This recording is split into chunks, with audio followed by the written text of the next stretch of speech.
الحمد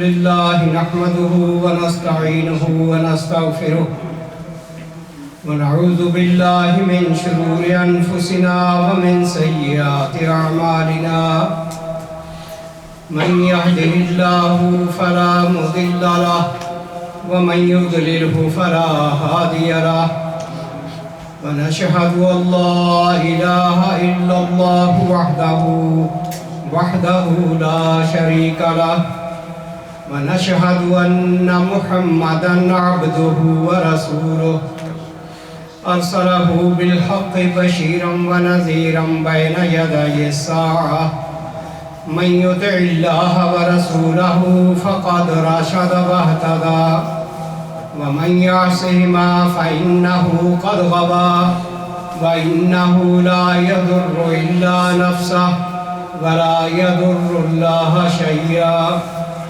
إن خير الحديث كتاب الله وخير الهدي هدي محمد صلى الله عليه وسلم وشر الأمور محدثاتها وكل محدثة بدعة وكل بدعة ضلالة وكل ضلالة في النار أما بعد فأعوذ بالله السميع العليم من الشيطان الرجيم بسم الله الرحمن الرحيم والضحى والليل إذا سجى ما ودعك ربك وما قلى وللآخرة خير لك من الأولى ولسوف يعطيك ربك فترضى ألم يجدك يتيما فآوى ووجدك ضالا فهدى ووجدك عائلا فأغنى فأما اليتيم فلا تقهر وأما السائل فلا تنهر وأما بنعمة ربك فحدث صدق اللہ العظیم۔ قسم ہے روز روشن کی اور رات کی جب کہ وہ سکون کے ساتھ طاری ہو جائے۔ اے نبی صلی اللہ علیہ وسلم، تمہارے رب نے تم کو ہرگز نہیں چھوڑا اور نہ وہ ناراض ہوا، اور یقیناً تمہارے لیے بعد کا دور پہلے دور سے بہتر ہے، اور عن قریب تمہارا رب تم کو اتنا دے گا کہ تم خوش ہو جاؤ گے۔ کیا اس نے تم کو یتیم نہیں پایا اور پھر ٹھکانہ فراہم کیا، اور تمہیں ناواقف راہ پایا اور پھر ہدایت بخشی، اور تمہیں نادار پایا پھر مالدار کر دیا؟ لہٰذا یتیم پر سختی نہ کرو، سائل کو نہ جھڑکو، اپنے رب کی نعمت کا اظہار کرو۔ یہ سورہ ضحیٰ مکی صورت ہے۔ مکے کے حالات مسلمانوں پہ بڑے سختی کے تھے، تو اللہ تعالیٰ نے مکہ کی آیات میں اکثر نبی صلی اللہ علیہ وسلم اور آپ کے ساتھیوں کی ہمیشہ حوصلہ افزائی کی ہے کہ یہ مشکل دن نہیں رہیں گے، بالآخر ایک دن آئے گا یہ سارے تنگی کے دن گزر جائیں۔ اب اس سلسلے میں آخری جو حصہ ہے اس سورت کا، اس کے بارے میں عن ابن عباس رضی اللہ عنہما قال عرض علی رسول اللہ صلی اللہ علیہ وسلم ما هو مفتوح علی امتہ من بعدہ۔ رسول اکرم صلی اللہ علیہ وسلم پر جو بعد میں مسلمانوں کو ملکوں پر فتح حاصل ہونی تھی دیگر اقوام پر، وہ نبی صلی اللہ علیہ وسلم کو پیش کیے گئے، وہ علاقے دکھائے گئے۔ فسر بذالک، تو آپ صلی اللہ علیہ وسلم کو اس کی بہت خوشی ہوئی۔ فانزل اللہ، پھر اللہ تعالیٰ نے یہ قرآن کی آیت بھی نازل کی، وَلَسَوْفَ يُعْطِيكَ رَبُّكَ فَتَرْضَىٰ، ان قریب آپ کا رب وہ کچھ دے گا جس سے آپ راضی ہو جائیں گے، خوش ہو جائیں گے۔ اور وہ کیا عہد دیا؟ فَآتَاهُ فِي الْجَنَّةِ أَلْفَ قَصْرٍ مِّن لُؤْلُؤٍ تُرَابُهُ الْمِسْكُ۔ اللہ تعالیٰ نے آپ کو خوش کرنے کے لیے جنت عطا کی ہے جس میں آپ کے لیے 1000 محل ہوں گے انتہائی قیمتی موتیوں کے، جس کی مٹی بھی کستوری کی طرح ہوگی۔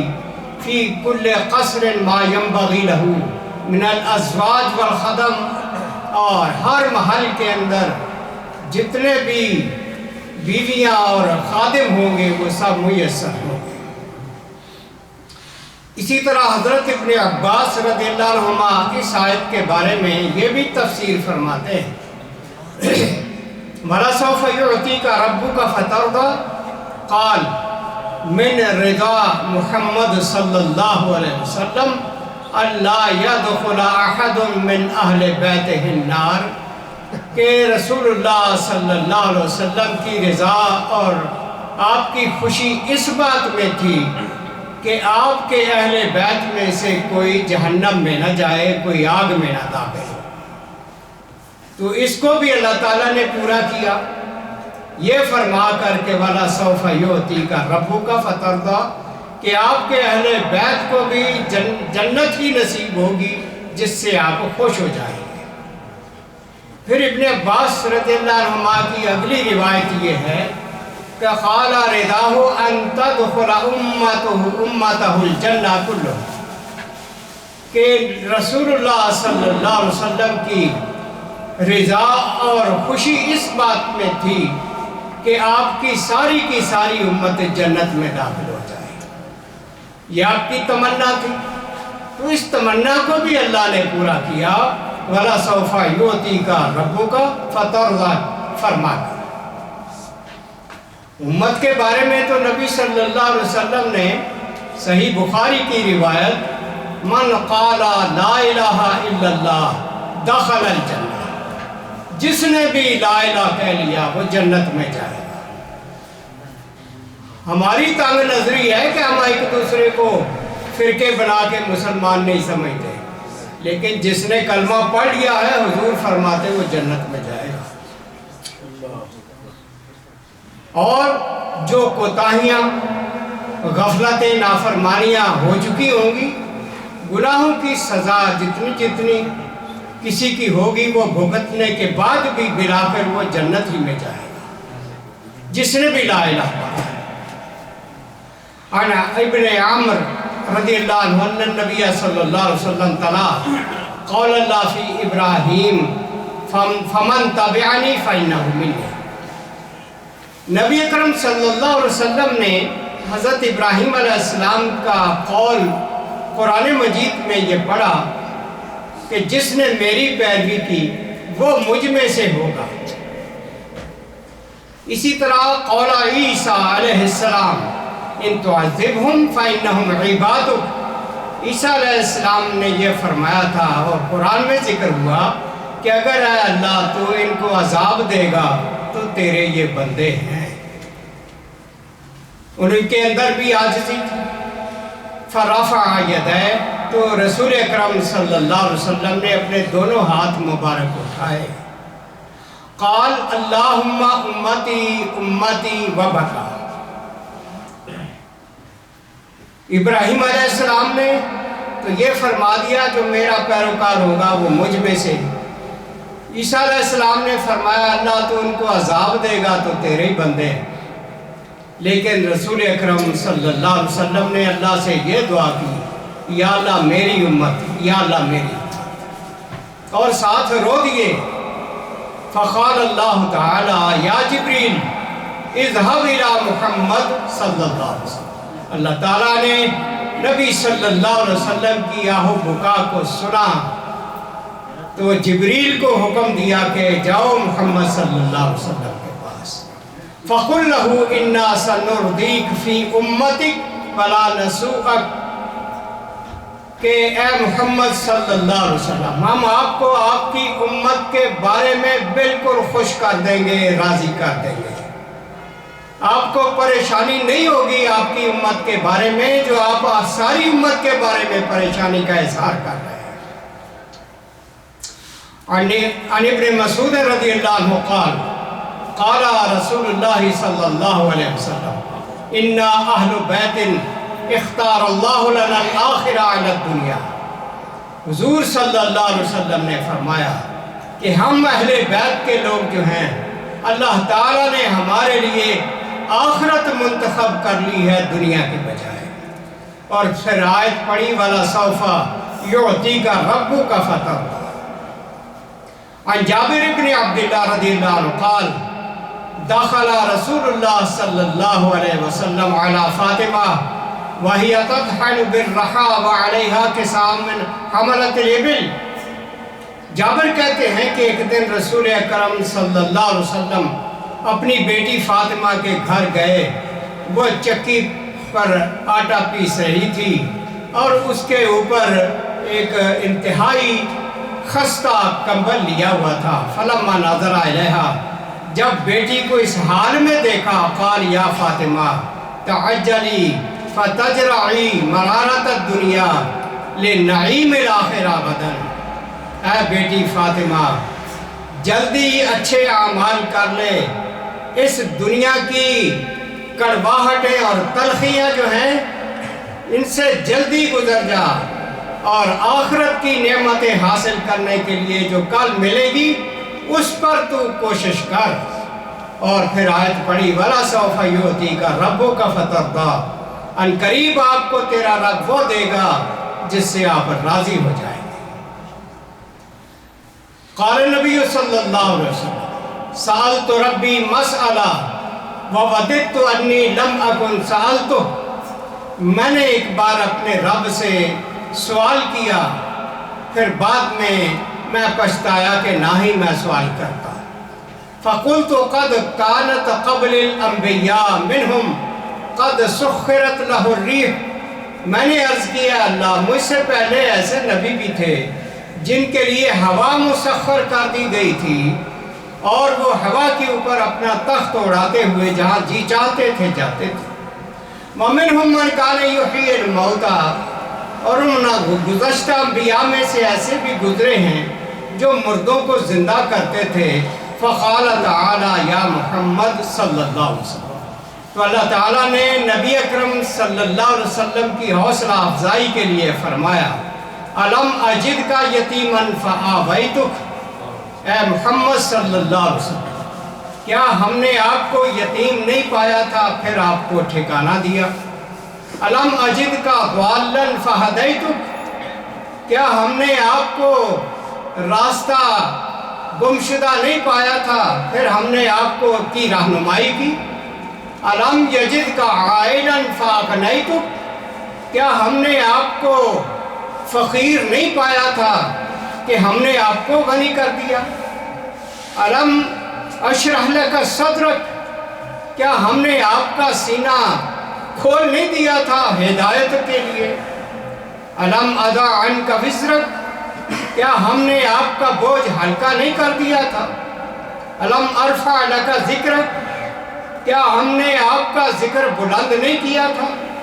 قلت بلا یا رسول اللہ، میں نے عرض کیا اللہ کے اے اللہ بالکل بات اسی طرح ہے، جو کچھ اللہ تو نے فرمایا یہ سب کچھ تو نے مجھے دیا ہے۔ قال رسول اللہ صلی اللہ علیہ وسلم علی المنبر من لم یشکر القلیل لم یشکر الکثیر، منبر پر کھڑے ہو کر آپ نے فرمایا تھا کہ جو تھوڑی نعمت کا بھی شکر ادا نہیں کرتا وہ بڑی بڑی نعمتوں کا بھی شکر ادا نہیں کرتا۔ وَمَن لَّمْ يَشْكُرِ النَّاسِ لَمْ يَشْكُرِ اللَّهِ، جو لوگوں کا شکر گزار نہیں ہوتا وہ اللہ کا شکر گزار کیسے ہو سکتا ہے؟ وَالتَّحَدُّثُ بِنِعْمَتِ اللَّهِ شُكْرٌ، اللہ کی نعمتوں کا ذکر کرنا بھی شکر ہے، خوشی کے ساتھ اس کا اظہار کیا جائے کہ اللہ نے مجھے یہ نعمت دی ہے۔ وَتَرْكُهَا كُفْرٌ، اور اللہ کی نعمتوں کا ذکر ہی نہ کرنا، ہر وقت یہی رونا بڑے مندے ہیں، کوئی کاروبار نہیں ہے، یہ سال تو بڑا برا گزرا ہے، یہی شکوے زبانوں پر عام سننے کو ملتے ہیں۔ شکر والا سبق ہی بھول گئے۔ وَتَرْكُهَا كُفْرٌ، شکر کو چھوڑ دینا ناشکری اور کفر ہے۔ وَالْجَمَاعَةُ رَحْمَةٌ، اور جماعت بن کے رہنا رحمت ہے۔ اتحاد اور اتفاق اسلام کا ترا امتیاز، ٹکڑے ٹکڑے ہونا یہ کفر کا امتیاز۔ قال رسول اللہ صلی اللہ علیہ وسلم من اولا معروفا فلیکافئ بہ، نیکی کا بہترین انداز یہ ہے کہ آدمی جتنا کسی نے احسان کیا اتنا تو کم از کم اس کا بدلہ دے۔ فَإِن لَّمْ يَسْتَطِعْ فَلْيَذْكُرْ، اگر اس نعمت کا بدلہ آپ نہیں دے سکتے تو اس کا ذکر خیر ہی کریں، اچھے الفاظ میں اس کا ذکر کریں۔ فَإِنَّ مَنْ ذَكَرَهُ فَقَدْ شَكَرَ، جو کسی کی نعمت کا اچھے الفاظ میں ذکر کرے گا گویا اس نے شکر ادا کیا۔ لہٰذا جب بھی زبانوں پر دوسروں کا ذکر آئے تو ان کے احسانات، ان کی نیکیوں کو یاد کرنا چاہیے، اس کا تذکرہ کرنا چاہیے۔ یہ بھی شکر کے زمرے میں آئے گا۔ چغلیاں، بدخوئیاں، غیبتیں، ان سے بچنا چاہیے، یہ شکر کے بجائے ناشکری۔ عن عمر بن عبد العزیز رحمہ اللہ قال ان ذکر النعمت شکر، حضرت عمر بن عبد العزیز رحمۃ اللہ علیہ فرماتے ہیں نعمتوں کا ذکر کرنا یہ شکر کرنا ہوتا ہے۔ حضرات، جب سے ہم نے ہوش سنبھالا ہے